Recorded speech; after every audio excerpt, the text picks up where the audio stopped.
missing someone with all your honey. Bonjour à tous, bienvenue dans 3 minutes 3 temps forts pour cette semaine du 8 octobre. Aujourd'hui, je vais vous parler de la loi Pacte, de la francophonie et du remaniement ministériel.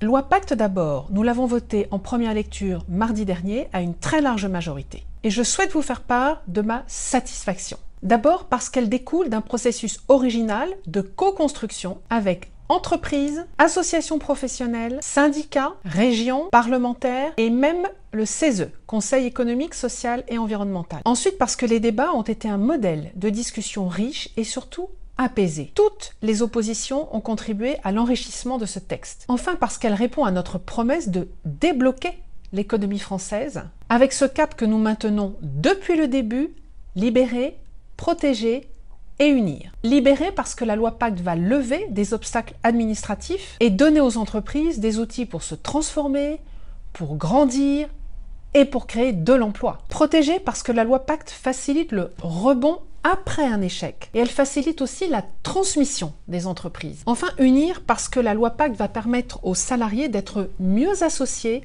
aux résultats de l'entreprise. Tout ceci parce que embrasser les enjeux du XXIe siècle nécessitait de transformer notre modèle d'entreprise française. C'est ce que nous avons fait. Seul bémol, l'abstention des Républicains sur ce texte, alors que nombre d'entre eux dans les couloirs de l'Assemblée le jugeaient très utile. Allez comprendre. Deuxième temps fort de la semaine, le sommet de la francophonie qui s'est tenu à Erevan, en Arménie, les 11 et 12 octobre. L'occasion pour le président de la République de rappeler toute l'ambition du projet francophone qui se veut un espace de valeurs bien au-delà de nos frontières. L'Organisation internationale de la francophonie, ou OIF, est la plus grande organisation internationale à vocation universelle après l'ONU. Ce sont 84 États membres répartis sur 5 continents. Emmanuel Macron a plaidé pour que la francophonie aille au-devant de la jeunesse, notamment en Afrique, qu'elle lui propose un avenir qui passe par l'éducation, surtout celle des filles. Il a même dit « la francophonie doit être féministe ». Mais le défi de la francophonie, c'est aussi de lutter contre l'obscurantisme, les mariages forcés, l'oppression faite aux femmes.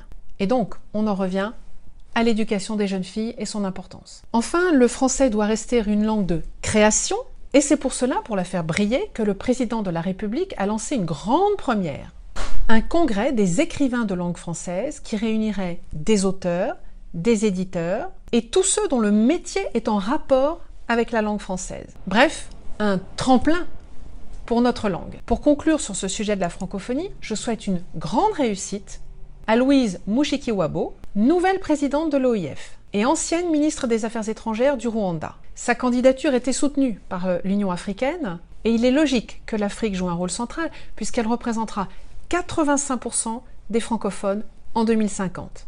Dans les faits, elle sera la première promotrice d'une francophonie ouverte au plurilinguisme et c'est d'ailleurs ce qu'a rappelé le président de la République en disant que la francophonie devait défendre le plurilinguisme dans le monde. Et c'est d'ailleurs une vision que je partage complètement. Troisième et dernier temps fort, le remaniement ministériel.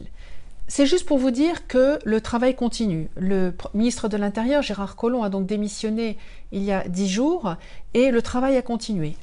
Mardi dernier, mercredi dernier, nous avons eu les questions au gouvernement en hémicycle à l'Assemblée. Comme d'habitude, tous les ministres étaient là. Cette semaine, j'ai travaillé de façon très rapprochée avec le cabinet de M. Gérald Darmanin, notamment avec le cabinet du Premier ministre. Tout le monde est en place, tout le monde est au travail. J'ai d'ailleurs préparé pour mardi prochain une question au gouvernement que je vais poser au ministre de l'Action et des Comptes Publics, Gérald Darmanin, pour lui demander quels sont les arbitrages, quelles sont les décisions qui ont été prises par rapport aux recommandations que je fais en matière de fiscalité des non-résidents. Je vous tiendrai au courant la semaine prochaine. J'attends les réponses avec impatience et j'imagine vous aussi. Donc pour vous dire que ce remaniement, nous dans les couloirs de l'Assemblée, nous n'en avons aucun bruit. Tout ce qui se lit dans la presse, je ne sais pas vous dire d'où ça vient. Moi, je m'en tiens à mon travail, aux échanges que je fais avec les cabinets ministériels et tout se passe absolument comme d'habitude. Et c'est une chance de voir que le gouvernement est à l'action, est à l'initiative et que tous les projets que nous avons initiés se poursuivent tels qu'ils avaient été prévus au rythme prévu. C'est une excellente chose, nous avons encore de grands projets et mardi démarre la discussion de budget de l'État pour 2019. Un enjeu majeur, je vous en reparlerai. Je vous souhaite une excellente semaine et je vous donne rendez-vous la semaine prochaine.